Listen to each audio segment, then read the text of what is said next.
Është dekriminalizimi. Kreu i grupit kuvendor të Lëvizjes Socialiste për Integrim Petrit Vasili, si ish ministri i Shëndetësisë, lëshon kritika të forta për mënyrën e kryerjes së specializimeve të mjekësisë, duke i rreshtuar ato në studion e Ditë e Re në Ora News. Sigurisht janë shtuar elemente interesante në thonjza, siç është elementi i diskriminimit, është përdorur një mesatare shqiptare dhe një mesatare e huaj. E dyta që është shumë e shëmtuar, nuk ndodh gjikundi që intervistën ta bëjnë pedagog të zgjedhur random.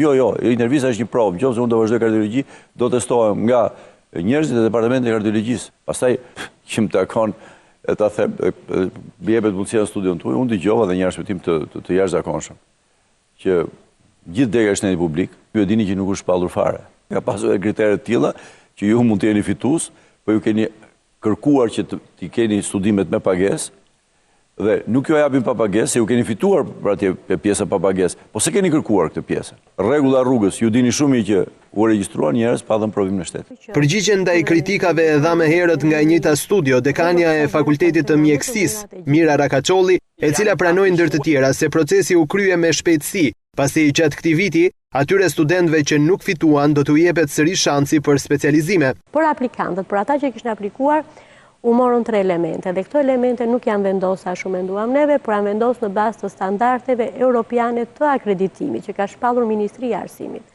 Dhe këto ishin intervista me gojë, ishte testimi informatizuar, edhe së fundi ishte dhe pikët që do të merrte aplikanti në bazë të mesatareve të 6 viteve. Dhe arsyeja që ndoshta u bën edhe pak si shpejt, me afate shumë të shkurtuara si vjet, ishte se në 2015 ka përsëri specializime. Ne kemi kapacitete të kufizuara pritse si fakultet për t'i formuar këta, kështu që natyrisht që nuk mundet që të gjithë, megjithëse do të ishte shumë e mirë. Kur humbin 400 vet, unë them që ka pas shumë pak. Nga ana e tij, zoti Vasili ka ritheksuar qëndrimin e tij publik kundër testimit të paralajmëruar të mjekëve dhe infermierëve me argumentin: sistemi aktual i krediteve krijon një gjë të rëndësishme për mjekësinë, e duke të vazhduar. Mjekësia nuk përfundon në një ditë dhe me një provim të një dite, bile ky është koncepti anakronik dhe i gabuar, por është vazhdimsi.